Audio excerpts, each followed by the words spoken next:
Hope from heaven. இது உங்கள் channel.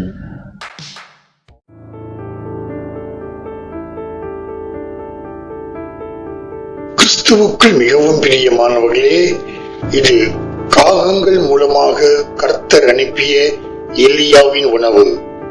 இன்றைய எலியாவின் உணவு, கர்த்தர் செய்ய நினைத்த திட்டம் தடைபடாது. எலியாவின் உணவை பரிமாறும்படியாக கர்த்தர் கொடுத்த இந்த நல்ல நேரத்திற்காக தேவனை ஸ்தோத்திரிக்கிறேன். தேவனுடைய பரிசுத்தமுள்ள நாமத்திற்கு மகிமை உண்டாவதாக. இப்போதும் யோபுவின் புத்தகம் 42ஆம் அதிகாரம் 2ஆம் வசனத்தை வாசிப்போம். தேவரீர் சகலத்தையும் செய்ய வல்லவர், நீர் செய்ய நினைத்தது தடைபடாது என்பதை அறிந்திருக்கிறேன். தேவன் ஒரு திட்டத்தை செய்ய நினைத்து விட்டால் அதில் திருத்தமே கிடையாது மற்றும் அது எந்த காரணத்தை கொண்டும் தடைபடாது. உதவி செய்கிறேன் என்று மனிதன் சொல்லிவிட்டு பின்பு அவனுடைய தீர்மானத்தை மாற்றிக்கொள்வான். ஆனால் நம் தேவன் சொன்னதை செய்வார்.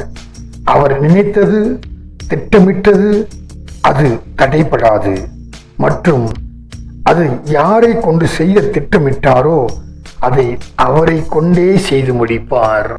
இதுவரையில் தன்னால் எல்லாம் முடியும் என்று நினைத்த யோபு 41 அதிகாரங்களுக்கு பிறகு இப்போது தன் தவறை உணர்ந்து தேவரீர் சகலத்தையும் செய்ய வல்லவர் என்று அறிக்கை செய்கிறான். மனிதர்கள் எதிர்மறையான காரியத்தை செய்வதில் நிலைத்து நிற்பார்கள். வேதம் வாசிக்க மாட்டேன், ஜெபிக்க மாட்டேன், உபவாசம் இருக்க மாட்டேன், சபைக்கு நேரத்தோடு வரமாட்டேன், பிரசங்க நேரத்தில் தூங்குவேன்.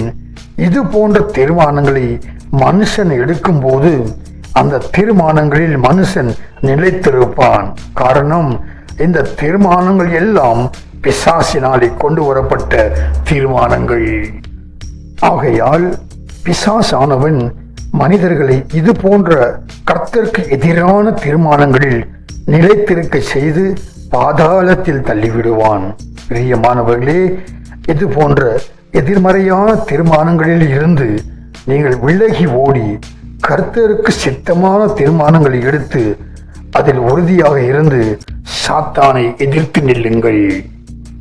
பிரியமானவர்களே, சிம்சோன் மொட்டை அடிக்கப்பட்டு கண்கள் பிடுங்கப்பட்டு அவமானத்தோடு சிறைச்சாலையில் மாவு அரைத்து கொண்டிருக்கும் போது அவன் மனம் கசந்து கடைசியாக தேவனை நோக்கி, தேவனே, இந்த ஒரு விசை என்னை நினைத்தருளும் என்று கேட்டபோது தேவன் மனதுருகி வல்லமையை அனுப்பி பெரிய காரியங்களை செய்தார் என்று நாம் அறிவோம் அல்லவா? இதுவரை உங்களுடைய தீர்மானங்கள், உங்களுடைய காரியங்கள் கர்த்தருக்கு எதிராக இருந்தாலும் சிம்சோனை போல அவர் சமூகத்தில் உங்கள் இருதயத்தை ஊற்றி கர்த்தரிடம் வல்லமையை கேளுங்கள். உங்களை கொண்டு செய்ய வேண்டிய காரியத்தை உங்களை கொண்டு அவர் செய்து முடிப்பார். அது நிச்சயம் தடைபடாது. பிரியமான தேவ ஜனங்களே, மோசே பிறப்பதற்கு கிட்டத்தட்ட 300 வருடத்திற்கு முன்பே கர்த்தர் எகிப்தில் அடிமையாயிருந்த இஸ்ரவேல் ஜனங்களை மோசையை கொண்டுதான் விடுதலை செய்வேன் என்று தீர்மானித்து விட்டதால் 80 வயதில் மோசையை அழைக்கிறார். அவன் மறுக்கிறான், ஆனாலும் இணங்க வைக்கிறார். இஸ்ரவேல் மக்களை மோசையின் மூலமாக அற்புதங்களை செய்து எகிப்திலிருந்து விடுதலை செய்கிறார். கர்த்தர் செய்ய நினைத்தது தடைபடாது. பிரியமானவர்களே, அவரால் படைக்கப்பட்ட ஒவ்வொருவருக்கும் அவர் ஒரு திட்டத்தை திட்டமிட்டு இருக்கிறார். அதை யாராலும் மாற்ற முடியாது. அவர் திட்டமிட்ட ஒவ்வொரு திட்டத்தையும் அவருடைய நேரத்தில் சரியாக செயல்படுத்தி நிறைவேற்றுவார். ரட்சிக்கப்பட்ட விசுவாசிகளே, நீங்கள் எப்படி வேண்டுமானாலும் இருக்கலாம். ஆனாலும் ஆண்டவர் உங்களை அழைத்திருக்கிறபடியினால் அவர் உங்களை எதற்கு அழைத்தாரோ அதை அவர் செய்து முடிக்கும் வரை உங்களை விடமாட்டார்.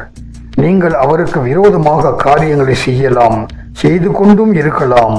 ஆனாலும் அதையெல்லாம் முறியடித்து அவர் செய்ய நினைத்ததை உங்களை கொண்டே செய்து முடிப்பார். கோலியாத்தை தாவீது கொல்ல வேண்டும் என்று கர்த்தரின் திட்டம். அதை செய்து முடித்தார். ஈசாக்கு 100 வயதில் ஆபிரகாமுக்கு பிறக்க வேண்டும் என்பது கர்த்தருடைய திட்டம்.